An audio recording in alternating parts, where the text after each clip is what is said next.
Hey everyone, Myster here, and welcome to another video. I'm sorry for the lack of uploads. I have been very busy with the past semester, but now that it's finally over, I've just barely survived it, and now I've got the whole summer. What I'm going to be doing during the summer, or whether or not I'm just going to be sitting in here playing video games and swabbing floors all summer, that only time will tell. But for now, it's time to relax, kick back, and enjoy a nice, normal movie.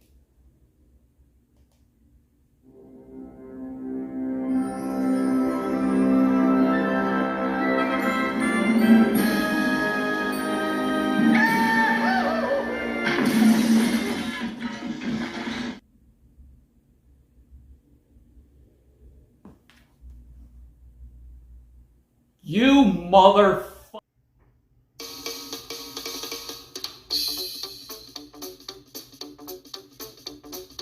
So yeah, if it wasn't obvious, in today's video I'm going to be talking about the cult classic, The Goofy Movie. It came out sometime in the mid-90s, and, well, it's kind of underrated nowadays, but it gained a cult classic and status in most recent years. So, yeah, I saw this and, you know, this would be a fun video to do. Plus, it's been a while since I've done a Disney movie, and I've recently visited Disney World during spring break, so I thought this would be fun. Oh, and also I'm going to try something new I'm going to be trying something new with this series. I'm going to be, you know, getting footage from the actual movie, so that's not just me talking to the camera for the next half hour or so. So I'm going to have my phone, and I'm going to record little bits of the movie, and hopefully I won't get sued. So yeah, let's get right into it. So our movie starts off with a character named Max. He's currently having a dream where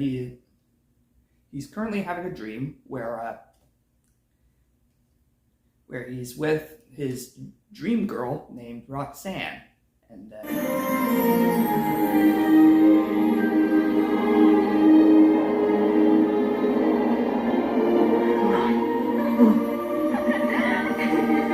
all right, that's pretty cute. Just a quick heads up. This is fantasy here. It's a lot nicer than what the internet has. Don't Google it, trust me. But unfortunately, the dream sequence was cut short when he starts transforming into Goofy.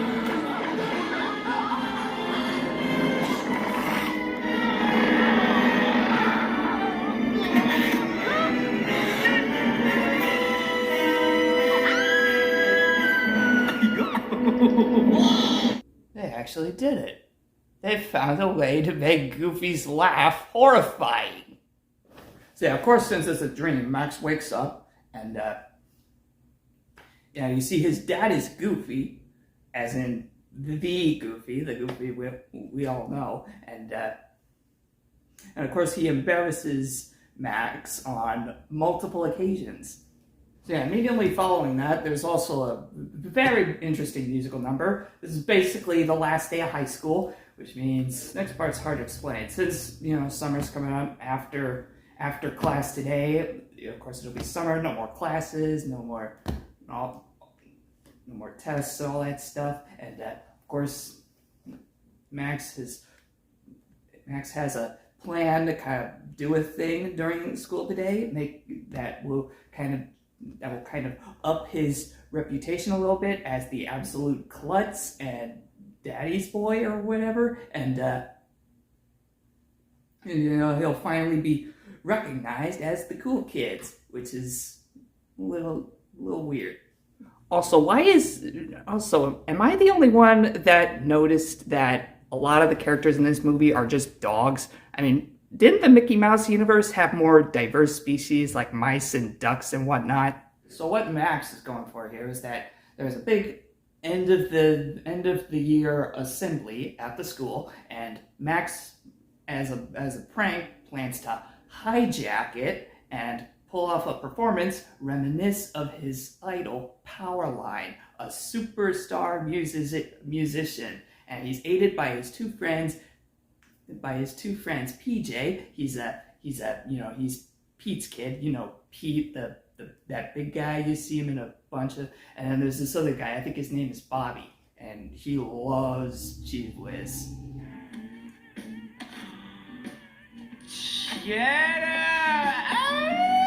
Cheddar Whizzes!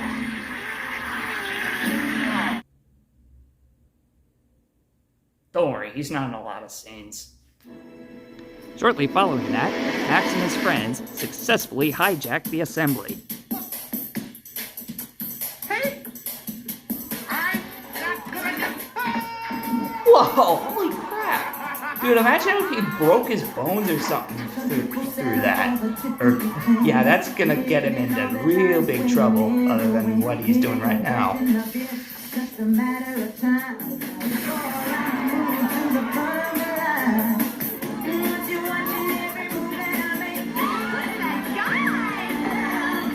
Whoa, this is a little excessive, don't you think? So yeah, for the most part, things go well, but then the principal catches the three of them, and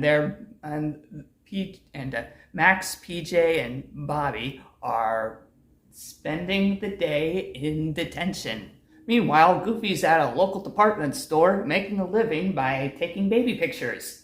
It's actually pretty cute. But fortunately, the kids love his clumsiness, so... Now, of course, Pete is Goofy's boss, and they talk for a little bit. Pete says stuff about taking him and his son PJ on a camping trip for the summer, and yeah, he's talking a little bit about being there for kids and teaching them discipline and whatnot, and Max would never go for anything like that. I don't know, Goof. Something's wrong when a kid won't spend time with his parents. Or for all you know, he's running around with some gang and stealing stuff and causing riots. Now, of course, as they're having that conversation, Max is at the principal's office, getting scolded along with his two friends, and eventually Roxanne shows up, Max's dream girl, and they talk, and they're very flirty. I gotta say, I love their chemistry. Very, very, I don't know what's the word. Unlike some movies I've seen, Roxanne, however, actually has a personality, which is a good change for, that kind of stuff. And of course, there's a party going on in town where a bunch of the kids are going to be watching Powerline in concert on TV, and Max asks, Roxanne to go to the party with her, and she accepts. And so, yep, he somehow lands a date, but that doesn't really change much since he is in real deep doo-doo right now for that stunt he pulled. Now, of course, the principal calls Goofy while he's at work, and he's got this to say. Couldn't be more. If I were you, Mr. Goof, I'd seriously reevaluate the way you're raising your child before he ends up in the electric chair. The electric chair? Holy s***, that was dark! Oh my... That is a up thing to say about someone's dad. That is just messed up, man. Oh man. So of course, after that phone call, Goofy is distraught, and then he gets the idea. He decides to take up on Pete's advice about family, about going on vacation to bond, and he decides to take Max on a fishing trip across the country using the same map that he and his dad used when he was a kid. And Max, of course, is very upset about this because he's got to go to the power line party with Roxanne and all that, and yeah, against his own wishes, he decides to. Before they leave, Max pays Roxanne a visit and tells her that he's not going to the party. Afraid that she might go with someone else, he makes up a lie, saying that he's going to be attending the concert in person over in LA and, being part of the show. I want what they have. I'll see you on TV. I'm in deep sludge. So then Max and Goofy finally leave town to go on that epic road trip, following in Goofy's father's footsteps from his childhood. Max, of course, is very glum about this, so he decides to lighten the mood with a random musical number. Yeah, the two of them sing, and then a bunch of guys also on the highway show up, including Mickey and Donald. That's pretty interesting, along with some other faces, including people crammed inside of a ragtime piano, and a guy tied up in someone's trunk, and a whole bunch of other crazy. The dead live! So yeah, later that evening, Goofy and Max take a pit stop at a children's tourist attraction based on possums, which is the thing overall is something Max should have visited when he was way younger, and it basically just consists of a show of faulty possum animatronics popping up, malfunctioning, and singing hillbilly songs. Kind of like the Country Bear Jamboree at Frontierland at Disney World. So after the show, they got a whole bunch of stuff like souvenirs and photo ops and a guy in a suit, and Max is just not having any of it. But Goofy, however, he's having the time of his life. He makes an absolute fool of himself and Max, and before they know it, they two become a laughingstock, and Max is hugely embarrassed. And of course, Max is very angry at Dad and is kind of pissed off about the whole vacation. But, later, after a big rainstorm, they stop and set up camp at a lake. So yeah, Max and Goofy are out camping in the woods. Pete and PJ show up there too, and they have a extremely technologically advanced RV, complete with a bowling alley and swimming pool and stuff like that. And Goofy basically just teaches Max how to fish using his generational fishing technique called the perfect cast, which is a fishing thing which involves a lot of angles and flips and all that. And well, he didn't catch any fish, but you know what he did catch? Bigfoot. Yeah, that's crazy. So yeah, they get chased by Bigfoot, and of course Pete gets out of there during all the chaos, and of course Max and Goofy are stuck in the car as Bigfoot rummages through their stuff.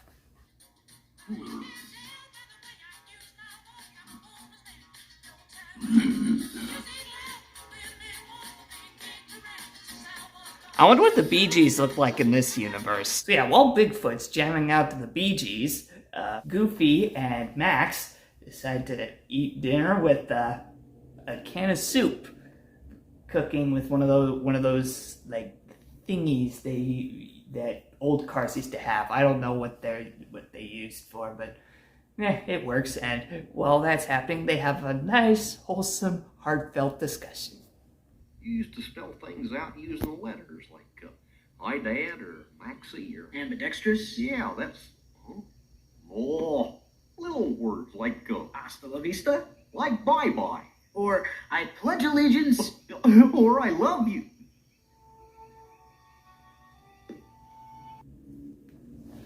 Yeah, that was very, very nice. Very.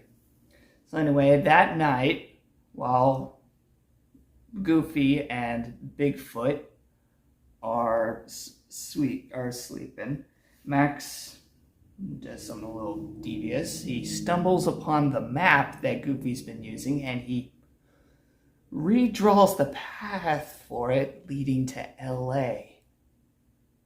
Yeah, that's gonna break his old man's heart when he finds out. That's gonna be real sad.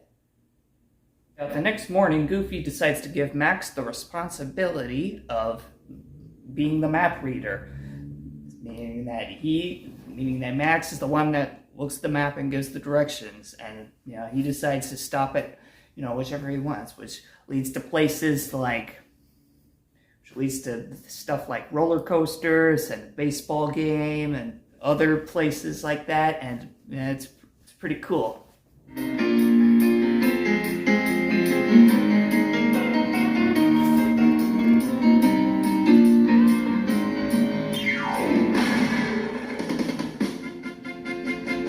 Holy crap! He just killed that guy. That was. That evening, they stopped at an aquatic-themed motel. Pete and PJ are also staying at the same place, so of course they hang out there for the night. So at one point, they're still hanging out. They order a pizza, and PJ and Max are talking, talking about how Max altering the map so that they go to LA, and Pete overhears it, and he has to break the news to Goofy, which brings up to some very tense situations. Maybe Max isn't all the things that you think a son should be, but he loves me. Hey, my son respects me.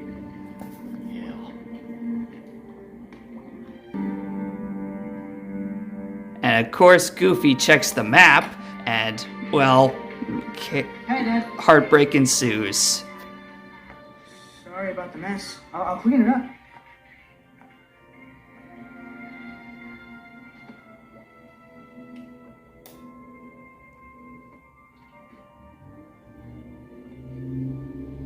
think I better go.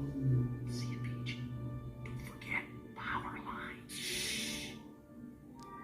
Dang. I don't know what's going through his head, but same. If you think that was bad, wait till you see the next part. Next day, there's a junction between Idaho and California, and Goofy basically asks Max, which way do we go, right or left? And whatever Max says, they end up going right. And of course, Goofy is not happy about it at all. And yeah, just look at his face. It's like a Stanley Kubrick stare. You know. Shortly after that, Goofy stops at an overpass. Max tries to calm him down and get him to feel better, but then a simple accident happens, and now the car is moving away. I guess they forgot to set it in park. And so yeah, the next scene would basically contains Max and Goofy chasing after the car, and now it's starting to feel like something goofy. Yeah, of course they all just let it out on each other while they're in the car as it's moving away on its own, and it crashes into a ravine, into a river. And of course they all talk, tell the truth to each other, and nothing really gets the truth out of you like intense, life-threatening situations. Am I right? Not your little boy anymore, Dad. I've grown up. I've got my own life now. I know that. I just wanted to be part of it. Wow, that was pretty tense. Yeah, that's the unsung beauty of this movie. It appeals to, like many Disney movies, it appeals to everyone, but depending on what you are, you relate more to either character. If you're adolescent and you're a lot younger, you relate more to Max. And if you're more grown up and you're a parent, you relate more to Goofy. And That's different. You got Max. He's trying to impress the girl of his dreams and have fun and all that. And Goofy, he just wants to be a dad. And so, yeah, that's good.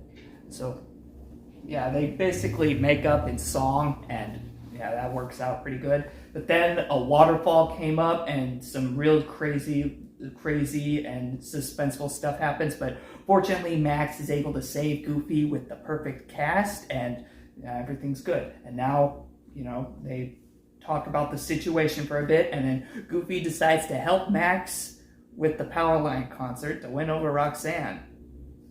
And so, yep, and that brings us to LA, the night of the Powerline concert.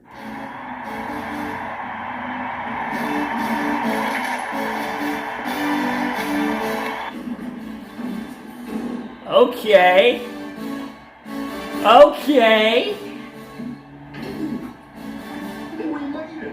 This music's pretty good.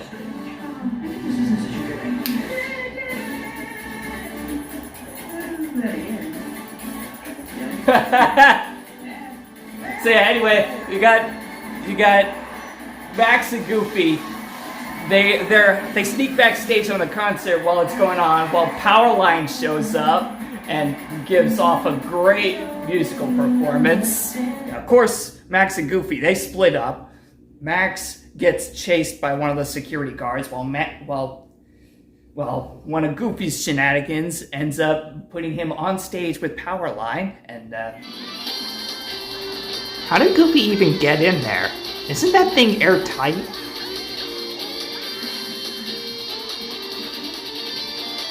Well, that happened.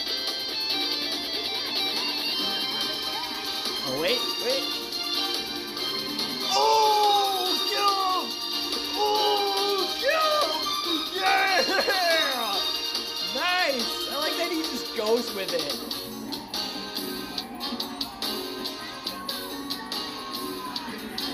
Holy shit, you fucking killed him, dude! But it doesn't matter now because Max is now on stage with Powerline and Goofy and are now doing epic dance moves together! Woo! Now, of course, the concert is being televised, which means everyone gets to see it, including Roxanne and Pete.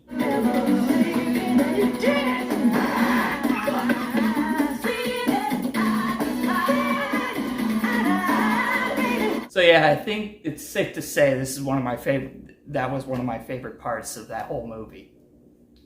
So anyway, next scene, we cut back to Max and Goofy. They finally arrive back home. Their car is barely working, and well, I guess things are worked out. And I am amazed that car is still working after it being drowned and all. So, now of course, the last thing Max has to do before the movie ends is that he has to tell Roxanne about, the truth, and that, it was actually, this whole thing was actually just a fishing trip, and they didn't actually know Powerline, and all that stuff was just a bunch of, but, fortunately, Roxanne forgives him, and they are still going out. Good for them. So, you want to do something tonight? Definitely. Oh no, I can't. What? Well, I'm kind of doing some with my dad. Honest. How about tomorrow? Deal.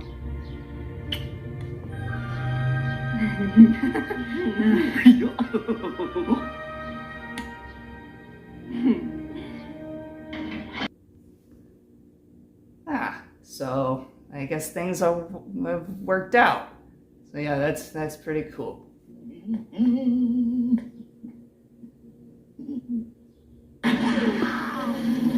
Holy shit, he's dead! Goofy is dead! Oh my gosh!